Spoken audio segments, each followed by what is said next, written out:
And there were spirituals that were coded message songs. Wade in the Water is one. Swing Low Sweet Chariot is another. The ancestors would use biblical and sometimes railroad references whenever they wanted to talk about escaping or freedom or anything.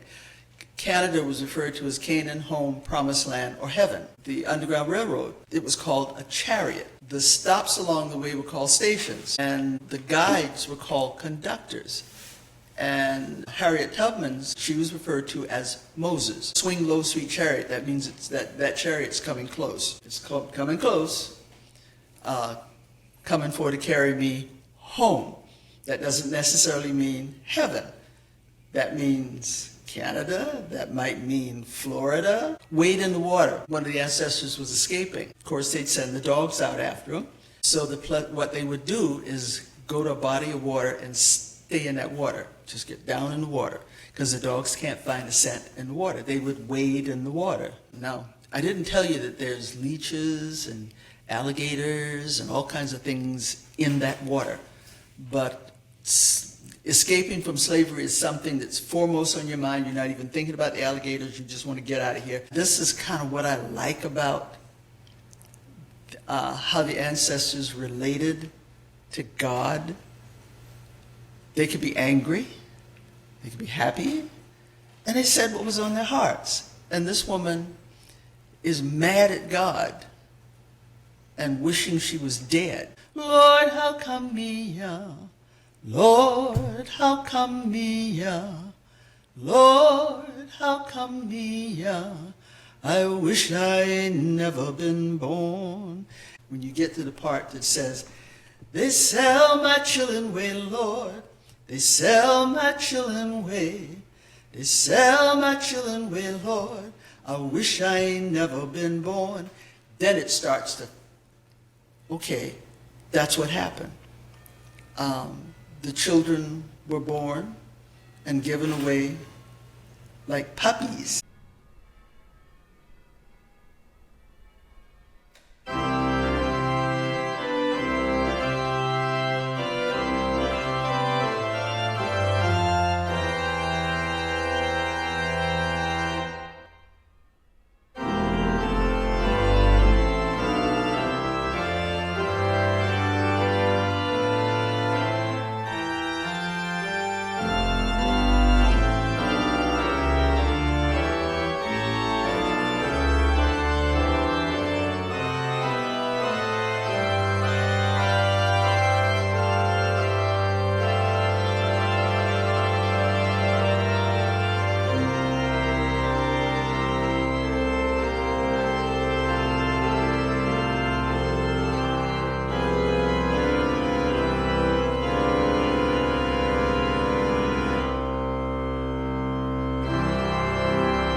It's Ann Caldwell. Hey.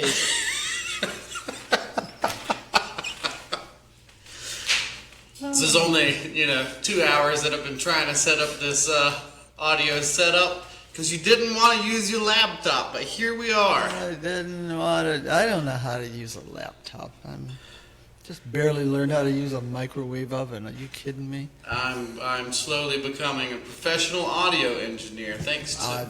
Hey, I'm impressed. Thanks to Ann Caldwell. So, for those who don't know you, who is Ann Caldwell? Who is Ann? I told you, divinely gifted, saved by grace, and blessed by God. I'm vocalist, performing artist. Now I'm an author, producer, director, great-grandmother, me. Yeah. And you all were of the senior above. warden? I was at one time. Yeah. That's how I know you. Senior warden Ann Caldwell. I like the way people looked at me when I said that. She's a senior warden. And they go, What? what? You're good at fixing stuff? I'm very good at fixing stuff. I'm not the most intelligent person in the world, but I'm smart. Have you always been from Charleston? So far. Like born and raised Charleston? No, I was born in Denmark, South Carolina. Yeah. Denmark. The family came to Charleston in time for my sister to be born, and that was 1955. And I've been in Charleston since 1955. Wow. Is Denmark, South Carolina, right near Norway, South Carolina, and Sweden, South Carolina? Possibly. Or maybe there's a Denmark in both Tennessee and South Carolina, but I was driving back from Nashville and I saw there was a place that it said Norway, and then right next to it there's a place that said Sweden. Right next. There is a Norway, there is a Sweden. Denmark is in Bamberg County, and Bamberg sits right in the middle of Allendale, Barnwell, Collington, and Orangeburg. Closer to Columbia. It's right in the center of those counties. Yeah, I think that's exactly where it is. It had something to do with, there was like a transcontinental train that was coming through, so they decided to name all the towns something quote-unquote continental. I don't know why that is. It's one of those things you don't think about until you get older, and then you really don't think about it even more. And there's like an Eastern Orthodox monastery out there. Really? Yeah, there's a convent, like St. Mary of Yes. Martha convent. I've never been there, but that's what I hear tell. I was just driving down the side of a country road near Bamberg, and I'm like, what? There's a Russian Orthodox cross there. Wow, What is that? There's a Russian Orthodox convent out there. Yeah. Hey, it's an interesting piece of town. Indeed. Well, you were definitely a local legend. You know, I everybody. thought legends had to be dead. I'm not sure. Oh, I don't know. Hopefully not. I'm obviously not dead. Obviously not dead. Yes, but yeah, but everybody around town, they know Ann Caldwell as the mighty jazz singer. And Not everybody, but the singers that are local, I always get them mixed up. Don't hate me. Don't be offended. Is it the Plantation singers, the Magnolia singers, the Charleston singers, the Gullah, the Ann Caldwell singers? Magnolia Singers. You're Magnolia singers. I'm the Ann Caldwell and the Magnolia Singers. Okay, Plantation singers is somebody That's else. somebody else. Are they competing groups, or y'all like each other? We don't. You don't know each other. We know each other, but it's different flavors. It's like cars. There's a Lexus, there's a Ford, there's a Honda. You know. What's the difference? I don't know about difference, but what my group does, if you've ever heard Sweet Honey in the Rock, they're very improvisational. What I do is teach them a song and then just leave it for them to interpret it as they see fit. And it's closer to what might have been done, and I think most of them do this, might have been done in the praise houses and such. You didn't have sheet music and all that. You just sang, and everybody kind of found their part. And I think the other groups are bigger than mine. We have 6 singers. That's pretty much all the singers in my group. So that would be the difference. My group's smaller. Okay. Yeah, I think the other groups are, and I could be wrong, and I'll probably get phone calls, more like choirs than the group thing. So yeah, it's just 6 of us. Okay. Now, when you talk about praise houses, what is a praise house? Praise house, the proper pronunciation would be pray house. It's where the ancestors would gather for community, to have their services. And it would be just them. It could be out in the middle of the forest or someplace. It's either pray houses or camp meetings.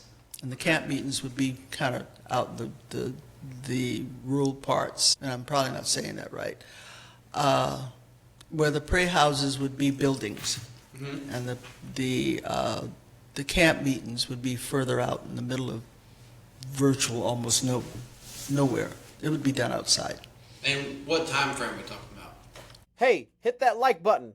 We're talking towards the evenings because the ancestors pretty much worked from sunup to sundown.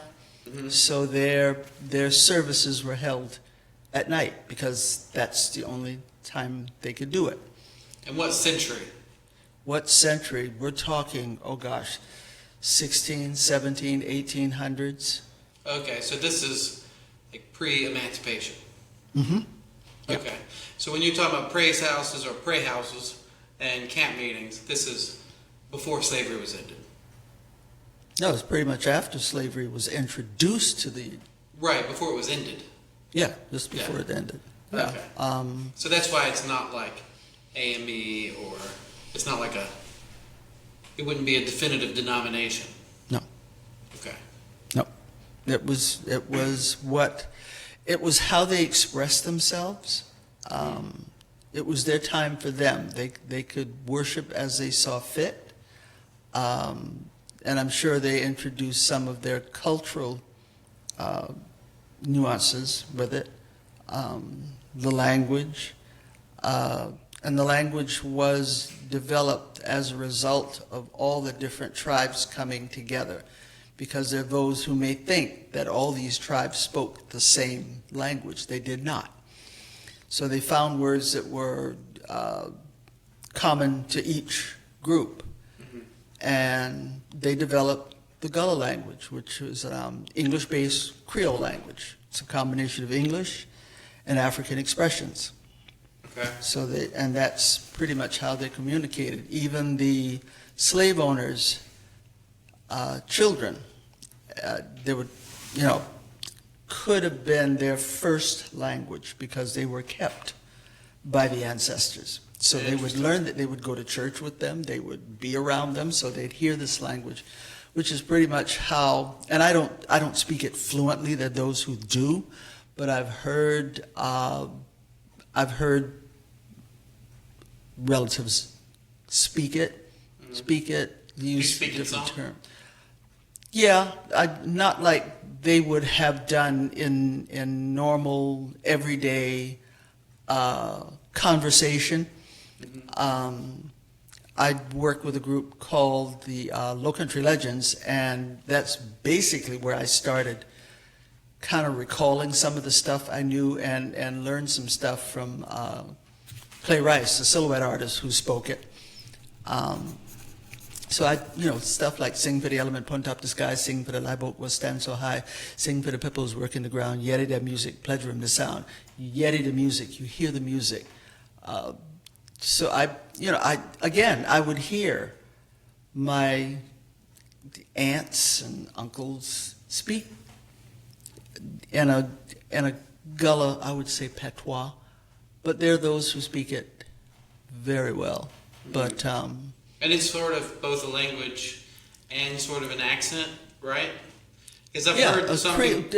When you hear the African accent, and there are those who kind of confuse the Southern thing with the Gullah thing. It's two different accents. Yeah, two different accents. The Gullah language is spoken, in my mind, a little heavier than the Southern thing. And it's kind of comical when you see movies that try to portray the Gullah language and they really don't. It just sounds Southern. And you're going, that's not exactly it's a little different. Gullah. Yeah. There's this big black dude that I used to work out with at the gym named Troy, and he would say, "Oh, here come the big boy." Yes. He said, "None of that steroid." Yeah. And I was like, "That's not Southern. That's the Gullah accent That's the right Gullah there." accent, and it's very lyrical. You hear the cadence and the lyric thing in it. All right, this your boy Troy. I'm about to show you some damage. My boy here. Say hi to the cameraman. Right, this cat here about to go ahead and lift us here for 3 times. That's big man week. That's big man weight. No steroid, none of that bullshit. All right. He's getting all warmed up. That's right. There you go. It's time to rumble. Here you go. Let's go. Lightweight, baby. Lightweight. Let's go. There you go. Come on. Another. Right there. Lightweight. All muscle. Come on. That's all muscle. Come on, give me one more. Yeah, that sounds good. I look like I see a room for another one. That's at the last one. Bang. Yeah. I think Charles Waring's like totally speaks Gullah, which is wild because he's, like a white dude in his 50s or 60s, but he said he grew up around Arthur people who spoke Ravenel. Gullah. If you heard Arthur Ravenel, he does it. Yeah. And again, the plantation owners' children were around it. Mm-hmm. So that's probably the first language they heard. And once it's done, work it way down all inside you, you're in there. You ain't coming out. You ain't going nowhere. Mm-hmm. You're going to be there for a long time. And they can go back and forth with it. But yeah. Which does raise an interesting thing we should talk about, which is the whole Society for the Preservation of Spirituals.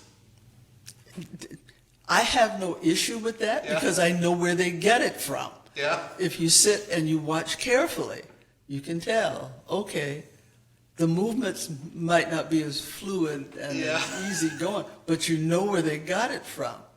Yeah. Yeah, and for those who don't know what we're talking about, there's like a group, and I think the New York Times wrote about it, and then of course it sparked a bunch of controversy because they're like, oh, it's just a bunch of old white dudes with recorders. There really aren't any black people in the group. No. Like, I've been to a meeting, and I was like, this is the Society for the Preservation of Spirituals. Why are there no black people here? But they're all like, in their 60s and 70s, and then they just start singing Gullah spirituals. Yeah. But they did at least, according to my understanding, do some good work in the back in the, even as far back as like the 20s. They started recording a bunch of this stuff and transcribing it, and so some of it has been preserved simply because they love it. And it doesn't strike me that there's like anything inimical or bad faith going on. They're just They just do it, they like it. I've done the Japanese national anthem. Do I look Japanese? No. People just want to be offended sometimes. Yeah, people just want to be offended, and I'm sure, kind of as I understand it, and I could be wrong, I've been there many times, brought some furniture and stayed there for a while. It's the music they knew. Mm-hmm. So when things didn't go well on the plantations and they moved to the city, this is how they entertained themselves. They were around it. Mm-hmm. They heard it. They observed it. Okay, keep it going. I will say, Charles one time said, you should do the Gullah version of Were You There? And I was like, I'm all about doing some spirituals in church. You know what I mean? I feel a little weird when people kind of like put on an accent that's not really their accent, It's, and also I hate most arrangements of spirituals, like I won't lie, because they like, that's not what it's supposed to sound like, So I either want like a spiritual based anthem in which like it's using the music, but it's its own thing. It's not trying to be a spiritual. Or spirituals that have made their way, like Were You There has made its way, so like everybody sings Were You There, or Kumbaya. We don't say kumbaya. We say kumbaya. Yeah. So, but it begs the question, like, he's like, oh, you should do the Gullah version. I thought, I feel like that might be controversial.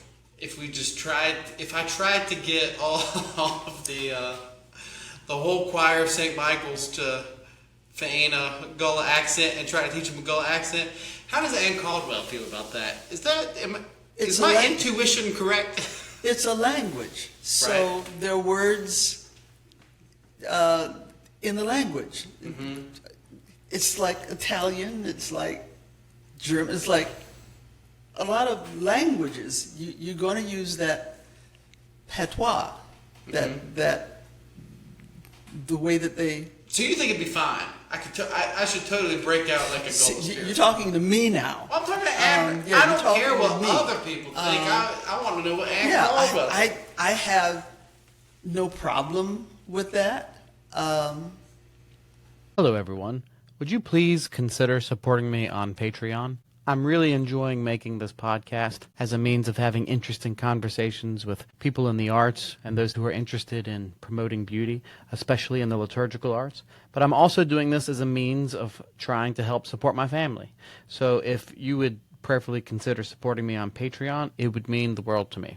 The first 20 people in the United States who sign up at any financial level, be that the $5 level or above, will get a free copy of my CD, Bach's Organ Mass, recorded on the Trost organ in Waltershausen. Thank you for your support. I've heard the Society for the Preservation of the Spirituals. I've been to the concert. People say, oh, the hoop skirts and the tuxedo, that's what they wore. I would have been offended had they stood there with African garb on. Then I'm offended. Okay. Because not nary one of you is of African descent. So I was okay. That's what they wore. And they were doing it. They were already doing it. And I understood that. And again, just a casual observation told me, yeah, you've been around the folks that actually do this stuff. And they try and replicate it. Like I said, the movements are not going to be the same. It's not as fluid, but Yeah. I understand what they're doing, the shuffle with the feet. I understand that. Why it's not going to be the same with them as it is with us. It's going to be different. But I do appreciate the fact that they are doing the music that was created by black folks. That's our music. Okay, Right. and you want to do it, by all means, do I feel it. like nobody's offended that white people play jazz. I think maybe Winston Marsalis is offended that white people play jazz, but other than the Marsalis brothers, it seems like everybody else is fine. You know? Yeah, and everybody doesn't do jazz the same way. And I can hear the difference between a black jazz orchestra and a white jazz orchestra. I feel that. I can hear that. There's something different going on in the two types of music. So I can tell without even looking at who's playing, oh, this is a black orchestra and this is a white orchestra. That's just the way it is. At the joint thing that we did with the Mother Emanuel, after the tragedy, there was this big thing at the Gilliard, if you remember.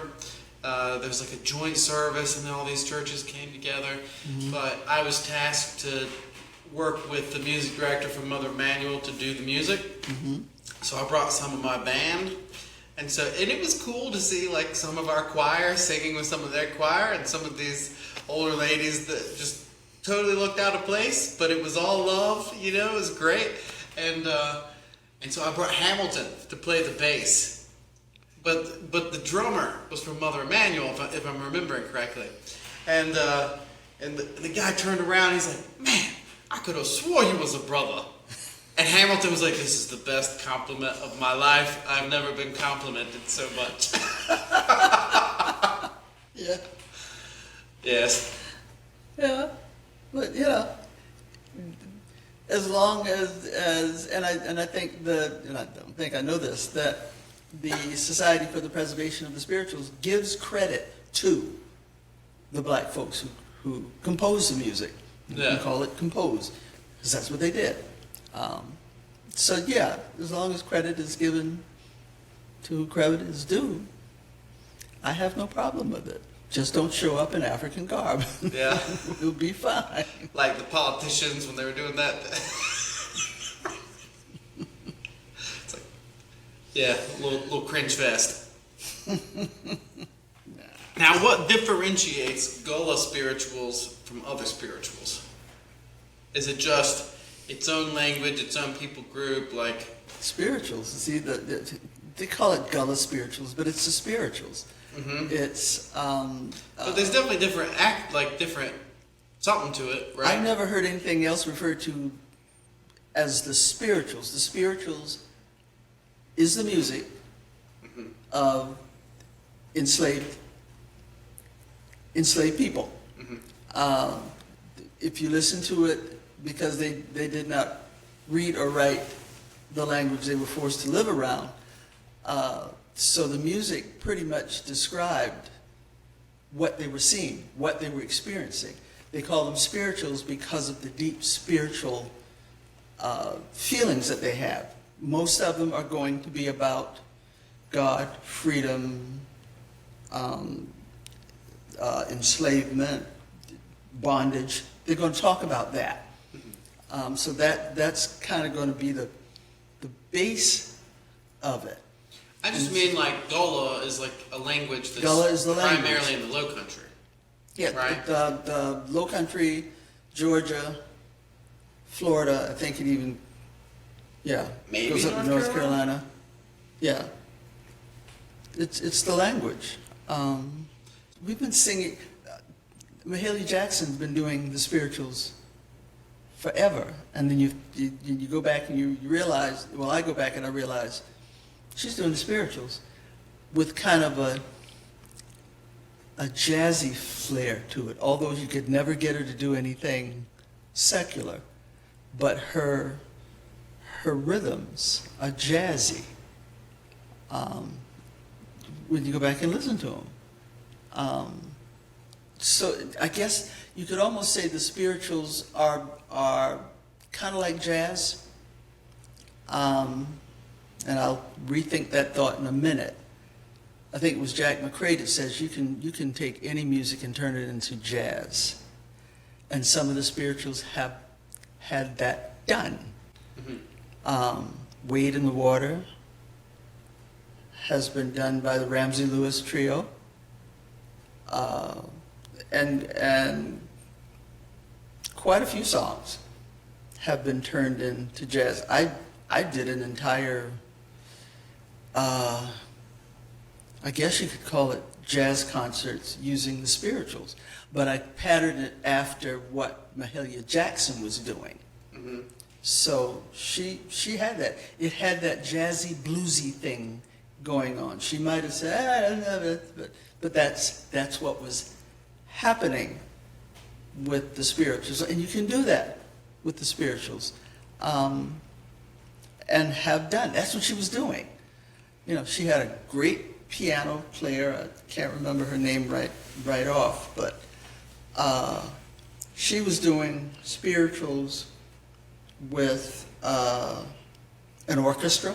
How they got her to play with an orchestra is beyond me, because the woman was in her own world. She was doing a jazzy type thing. She was doing a bluesy type thing with them. Yeah, and I kind of jokingly say, I can listen to Anglican music and know if it was written before or after slavery. Really? How so? Some of the words just keep running on and on and on and on and on, and sometimes they don't rhyme, or there's just no rhythm to it. You know, they just run into the next rhythm. Wait a minute, don't we have to kind of get the rhythm going here? And it just talking about Anglican hymns or what? Yeah, Anglican hymn. Even, like I said, slavery was introduced to America right about that time, because I'm hearing something different. I'm hearing a cadence, I'm hearing a rhythm in the music, where I wasn't hearing that prior to, and slavery came to the world, to the New World in 1619, something like that. So I can kind of, and again, I just jokingly say, oh, that was written before slavery. Yeah. Because it's got no rhythm. We got to have rhythm. Well, there's not that many songs we got from the 1500s and then. Which is probably why the ancestors had to do their own church thing. we got to do something here. And there's about 6,000 spirituals documented. So there's a lot of music out there. A lot we haven't just kind of touched the surface. We've heard the usual ones, and even I have a friend of mine who said they didn't know that Wade in the Water was a spiritual. Yes, it is. And there were spirituals that were coded message songs. Like what? Coded message songs. I know, but like which spiritual? Wade in the Water is one. Swing Okay. Low Sweet Chariot is another. I'm bound for the. I'm bound Promised for Land? Promised Land. Those are coded message songs because the ancestors would use biblical and sometimes railroad references whenever they wanted to talk about escaping or freedom or anything. Canada was referred to as Canaan, home, promised land, or heaven. The make-believe train, the make-believe train was sometimes called the chariot. The Underground Railroad, it was called a chariot. The stops along the way were called stations, and the guides were called conductors. And Harriet Tubman's, I don't know if you call it her code name because somebody gave her the name of Moses. She was referred to as Moses. I think sometimes as Jesus too. When they could not talk freely about escaping. Swing Low Sweet Chariot, that means it's that chariot's coming close. Mm-hmm. It's coming close, coming for to carry me home. That doesn't necessarily mean heaven. That means Canada, that might mean Florida, that means freedom.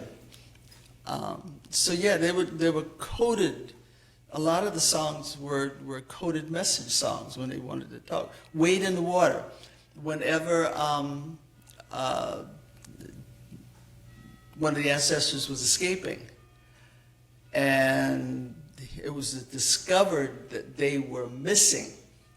Of course, they'd send the dogs out after them. So what they would do is go to a body of water and stay in that water. Just get down in the water, because the dogs can't find a scent in the water. They would wade in the water. And I've told this, told that particular story to young people, and we've actually in schools acted out a slave escape and how the music relates to the incident. You're escaping, and I tell them that's the body of water over there. That door is your freedom. Okay, that's where you're headed. And the kids start barking and stuff and then acting like little dogs. And it said, okay, go to the water. Go stay in that water until the dogs leave. And, I tell them, get down in the water. Now, I didn't tell you that there's leeches and alligators and all kinds of things in that water. But escaping from slavery is something that's foremost on your mind. You're not even thinking about the alligators. You just want to get out of here. And then when that's done, I said, go to the door because you're going to freedom. Every single time, the child would pause at the door. I'm going, no, go now. And they would go. And then I'd ask the class, why is this a happy time? And they'll say, oh, because they're free. Why is this a sad time? Which is what they're not thinking. Why is it sad? Oh, it's sad because more than likely you will never, ever see them again. There may be some folks that have issues about telling children my ancestral history. You just got to know how to do it. And kids get it. they're not as ignorant about it as you think. They get it. They understand that this is a history that they had not heard a lot about, and it needs to be told because it's history. It was a sad time in our history that people could own other people, and that's another question I ask. I start out saying, what is a slave? And then they haven't thought that out. A slave is someone who is owned by somebody else. It's the property of somebody else. And I get them to, and I've digressed, as they say. I said, name something that you own. And I'll go around the classroom. Name something that only you own. You can get rid of it if you don't want it anymore. It's yours. Tell me something you own, and I'll go around the class, and the iPhones and iPads and bicycles and all this electronic stuff. And I'll say, okay, that's what you own. That's what a slave is. It can be bought, sold, traded, or given away as a gift. It's property. And I think it's a story that needs to be told not just to white folks, but also to my folks, because they don't hear it enough. They don't hear enough of it. And the other thing, when people come to South Carolina, especially Charleston, they're looking for slavery. Mm-hmm. That's not all of our history. It's not. They have doctors, lawyers, teachers, engineers. My issue is that it needs to go further. We weren't always enslaved. Slavery lasted for, I believe, 246 years since the first slave was brought in, and then when slavery was abolished. We're talking 246 years.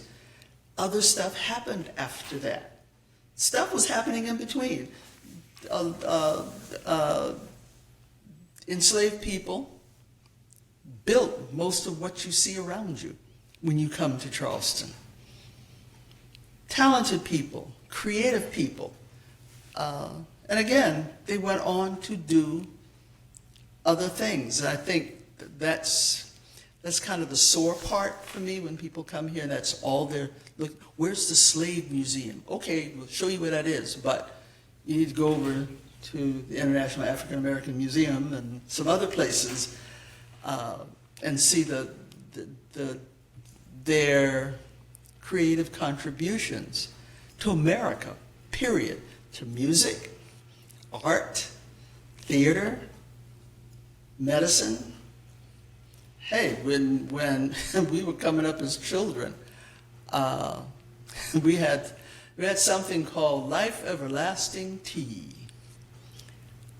Some people call it rabbit tobacco. I think they call it rabbit tobacco. But it was a tea my mother would fix up whenever we got a cold. And we'd drink that awful nasty stuff, and it would knock it right out of you. And I think they outlawed it. I think some doctors were getting a little nervous. NyQuil and all those people were having issues with it. Who knows? But it was made of tobacco? There were probably some people who were smoking it. I don't know. Yeah. But Mama didn't do that. She just made. We knew it was when they were pulling it out. It was going to be boiled, and we were going to have to drink it. So you drink like boiled tobacco? They call it rabbit tobacco. We called it Life Everlasting Tea. It was a root. I didn't know about rabbit tobacco until later, and I'm going, oh, you mean Life Everlasting Tea? Mama would boil it, we'd drink it, and, in a day or two we were fine. Knock it right out. You sweat it out, you're done with the cold. We never stayed out of school because we had the flu or the cold. Because as soon as you went, you had the Life Everlasting Tea. Have the Life Everlasting Tea. You still drink some Life Everlasting Tea? You can't find it, but I'm sure it's out there. You can make it somehow. Somebody's got some. Yeah. You never tell where that is. You never throw it away. You just let it dry out and wrap it up and put it way in the back drawer and close that drawer and leave it there until the next time you need it. And we had remedies for stuff. Because you're talking about a race of people who weren't given the privilege of doctors. So they came up with some of their own home remedies. So yeah, we resourceful. We got stuff going on. Yeah. How you like us now? You're talking about the coded spirituals, right? So, did they always have a double meaning? Or, because one of the things that seems super remarkable about Christianity is that the enslaved peoples would adopt the religion of their captors. But it wasn't a white man's religion. How so? No. Look at all the people represented in the Bible. It wasn't a white man's religion. And what the ancestors clung to were the plight of the Israelites, enslaved people who were enslaved for a long time, and then they were free. What did Jesus come to do? He came to set the captive free. You've got all kinds of nationalities in the Bible. It's not a white man's religion. It's not that they adopted anything. No, I just mean it's remarkable because I assume, like, if you're coming from Africa and you had, some kind of like pagan religion, then to be enslaved by people who were preaching the Bible and Christianity, it would seem that you would hate everything about that. You'd be like, nah, I reject all of that. So it's remarkable that there's such a message of freedom, and within Christianity itself, it kind of testifies to the veracity of Christianity, is what I'm saying. That despite it being the religion of the slaveholders, then it also became the religion of the slaves, because within it they saw. I think it's the other way around, and I can't articulate that, but I reject the notion, and I've talked to not a lot of folks, but there are those in other, say Muslims, who reject the teachings of Jesus Christ and can prove why. I listen attentively. Okay. Not to say that wasn't the case with the ancestors. But again, they clung to the idea that they could be free. If this Jesus man is going to set the captive free. That's us. And I had another thought, but it's gone somewhere. Yeah, that's the draw for our faith. And there's still going to be some controversy about it, but I personally am a Christian first, because what the Bible says about a lot of things makes a lot of sense. And I could probably meet with some sort of it would object to my clinging to the Christian faith. And I have my own reasons for doing so. But I could also get into some heated conversations about why are you clinging to this white man's religion. It's not a white man's religion. There's too many different kinds of nationalities. No, and even the first Christians, I mean, throughout the Roman Empire, they themselves were the oppressed people. They're being crucified and made into human torches and all kinds of crazy stuff. So Yeah. So I'm convinced by Jesus. You know, it's,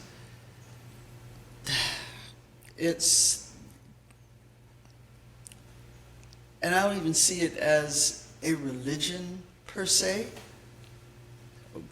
What other belief system talks about being friends with God? Really? Is that possible? Apparently so. And it's by faith. It's by faith that we believe. And faith is a higher form of knowledge that takes time to build. It's a relationship, is what it is. And you hear in some of the writings or whatever of the ancestors where they talk to God. There is a spiritual entitled Lord How Come Me Ya, translated Lord Why Am I Here? About, and I mentioned earlier about. Can you sing a little bit of it? Huh? Can you sing a little bit of it? I gotta tell you the story first. Okay. It's a story about a woman who is enslaved, and she's mad at God because she is. And this is kind of what I like about how the ancestors related to God. They could be angry, they could be happy, and they said what was on their hearts. And this woman is mad at God and wishing she was dead. And she can't even kill herself. She, why am I here? Lord, how come me here? Lord, how come me here? Lord, how come me here? Lord, how come me here? I wish I ain't never been born.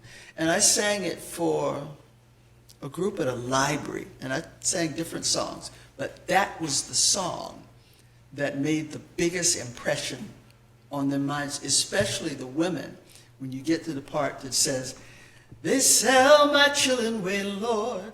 They sell my children away. They sell my children away, Lord. I wish I ain't never been born. Then it starts to, okay, that's what happened. The children were born and given away like puppies. And there's the things about slavery that I would like people to feel, because when I do it with children, you know, the teachers ask, do you need the screen or you need this thing? No, I want them to see it in here, because when they see it in here, it stays there. It stays right there.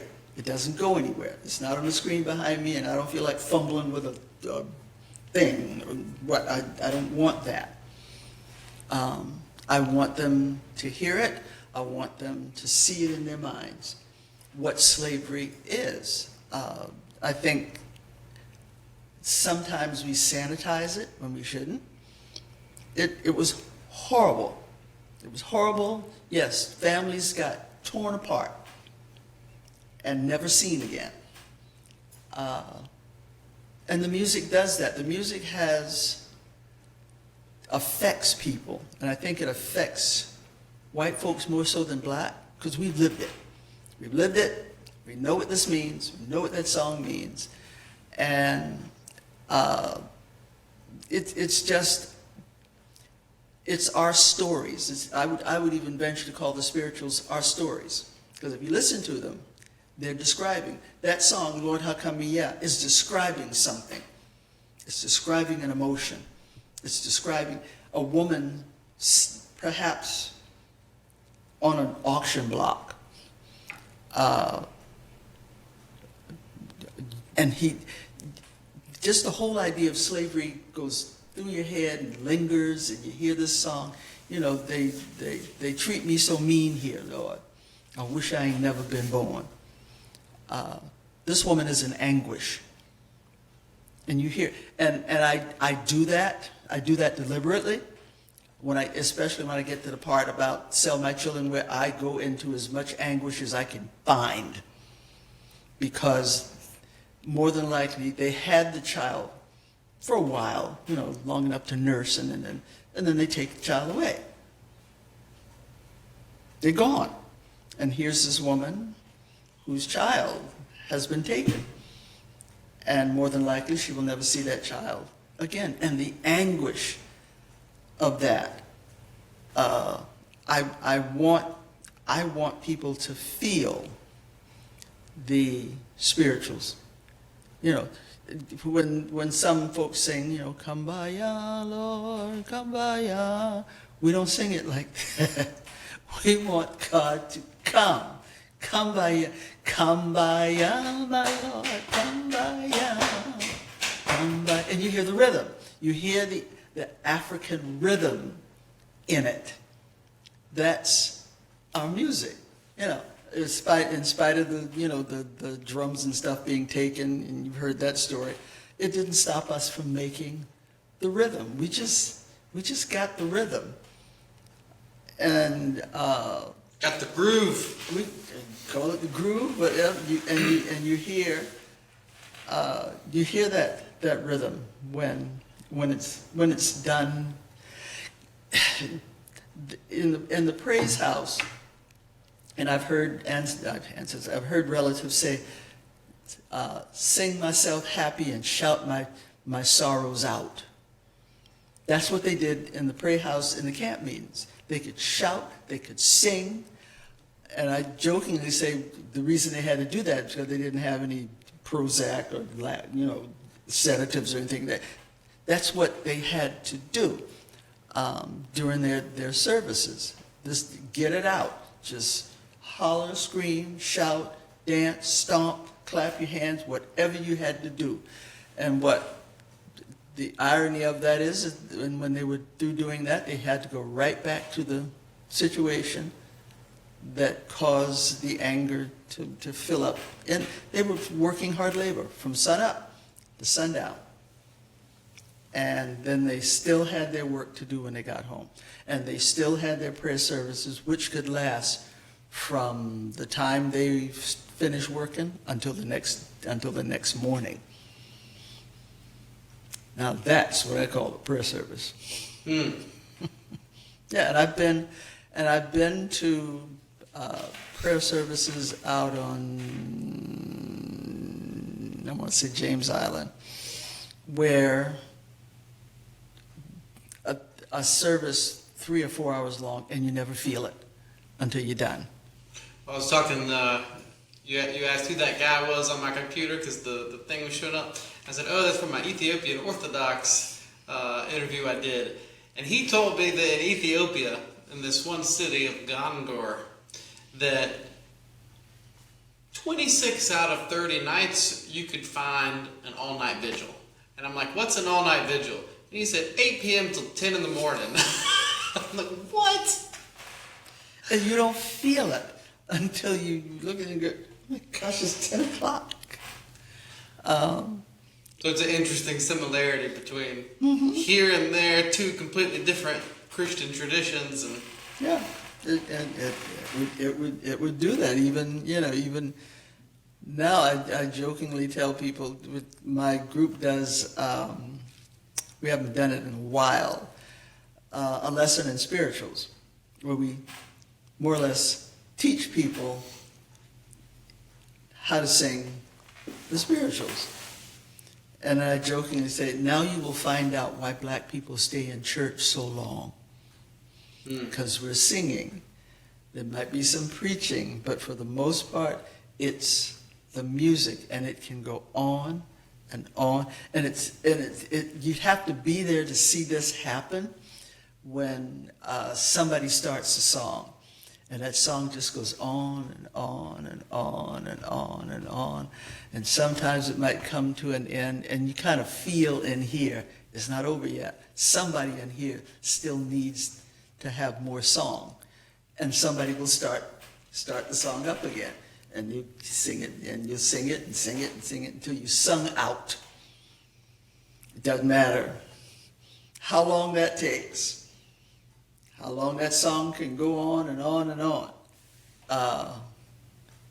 until it's done. And when it's done, okay, we got that out. Gives you the comfort to keep going. It gives you, you're, I guess you say, spiritually spent. It's out. It's done. I've shouted out. That the whole thing about shout out. I'm shouted out. I can't shout anymore. I'm all shouted out until the next song.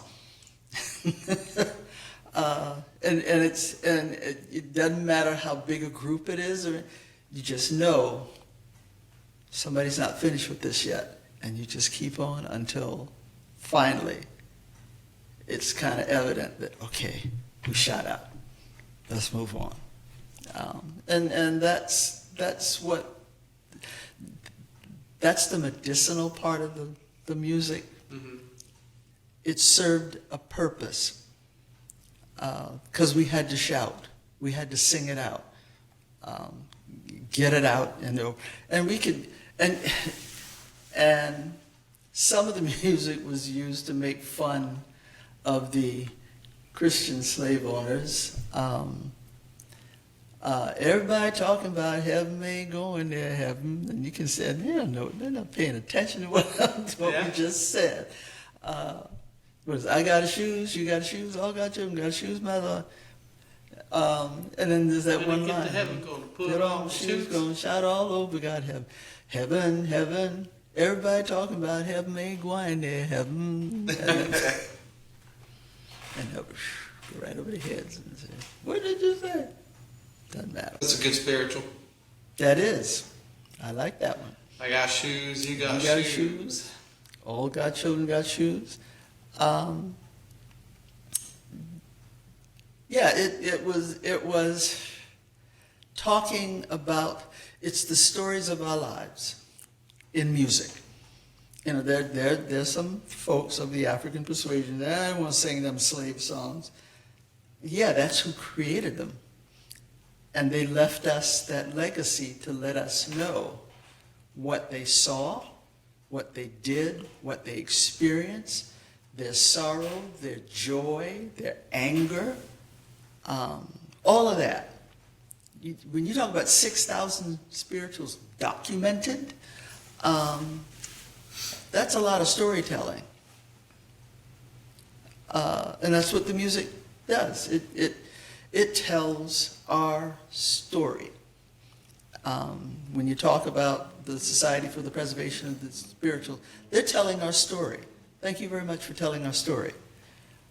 They may not be relating to it the same way we do, because when we sing it, it means a whole lot different. It's more than just a musical genre. That's our story. People my age and older know it to be our story when we hear them. Come by, wade in the water. I'm bound for the glory land. That's our story. I look down the road, and the road's so lonesome. I don't know that one. How's it I go? gotta walk down that lonesome road. I look down the road, and the road's so lonesome. I got to walk down that lonesome road. There's a lot, the whole visual thing. And you can just about tell what they were thinking when they wrote the music, when they composed the music. I call it composing. When you're on the other side of it and singing it, it means something different.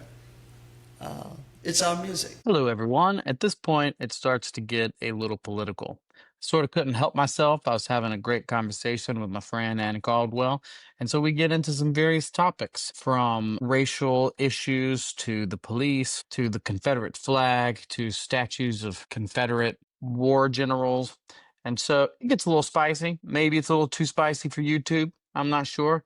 It's also not exactly what I typically talk about on the channel, but if you're super curious and you'd like to see, there's about an additional 40 minutes that you can see on my Patreon at the $5 a month or above level. So consider supporting me on Patreon. And if you do, thank you so much. And thanks for tuning in. We don't have the conversations And I think, frankly, black folks want to have the conversation, so you'll know why. Why are you so angry? You need to know why. This is why. Even to the point of hollering and screaming, we need to have the conversation. We need to embrace what Jesus said. Because, the irony is Christians owning people, there's something wrong with that. Of course. And I think my people knew there was something wrong with that. They could see the Israelites. They could see all these enslaved people. There's something wrong with that. Do you think it's wrong for Southern white people to be proud of their Southern heritage? I felt like since the Confederate flag was so offensive to some folks, why don't we just let it go someplace else? Should they get rid of the statues of Thomas Jefferson or George Washington, or get rid of Robert E. Lee statues? We know those two boys, the one who just died, right? I would love to see a world where his brother stays out of trouble, gets a great job, gets a family, lives a normal life. I'd like to see a lot of kids do that, black and white. Yeah. Yeah, it's not just... So what's the solution? I don't know. Again, it goes back to teach your children well. My mother and father taught us well. We didn't been in nobody's jail. We didn't kill nobody. That was mom and daddy. You can't... The North Charleston schools, it's like, God. It's like, I'm pretty sure there are schools in Somalia that are better than some of the schools in North Charleston. It's having to train children. You got to do that. And if you don't do that, somebody else becomes their family. That guy down the street that's got an arsenal in his house. The guy that, well, let's go down and rob Mr. Gus's liquor store. That's who they listen to. What can a preacher do?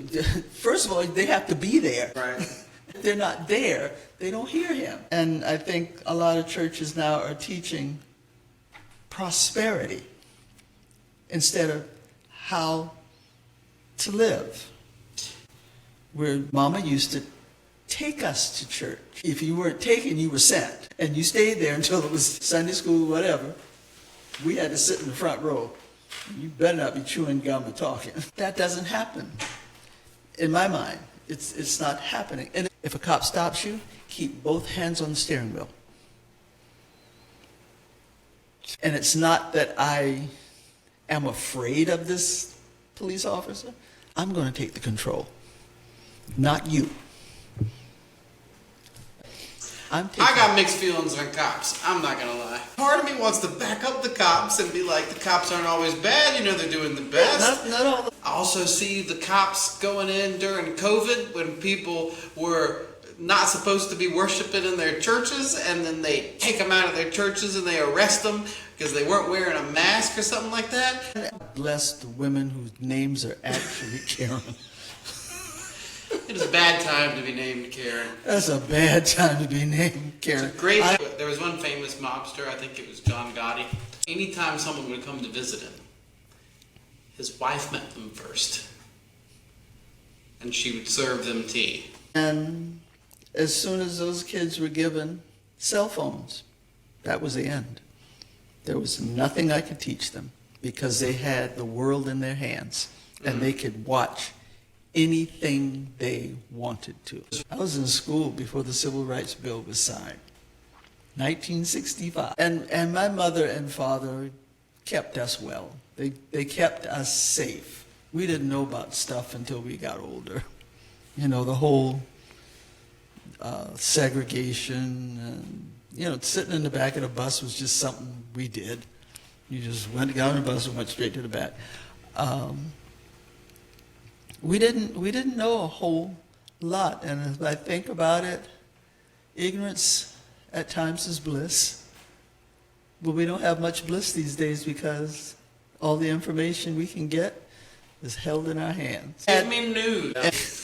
They shouldn't watch the news. They should watch our podcast. That's what they need. We got positivity rolling off our heads, down our backs, and all We're that. solving the world's problems. We are going to solve these problems. Everybody needs Jesus. Everybody. Amen. And let's come to the conclusion that there is only one enemy, and his name is Satan, and he's busy as all get up. It's not your neighbor. Huh? It's not your It neighbor. ain't my neighbor. It ain't the preacher. It ain't Matthew. It ain't the dog down the street that keeps pooping in my yard. It's Satan is busy. That's what the old folks used to say. Satan, that's who our enemy really is. You know that? I know that. I have to come back and remind myself. I know who the enemy is, and he's busy. He is incredibly busy, and I got to remember that. And sometimes diffusing an altercation will depend on me, not that other person, because I know. I read the book. We win. It's not. I always said Christianity is not for the faint of heart, because we have to do things that sometimes I have to look up at God and say, really? Do I really have to do this? Yeah, love is a command. It's not a feeling. Mm-hmm. It's a command. I can. You want control?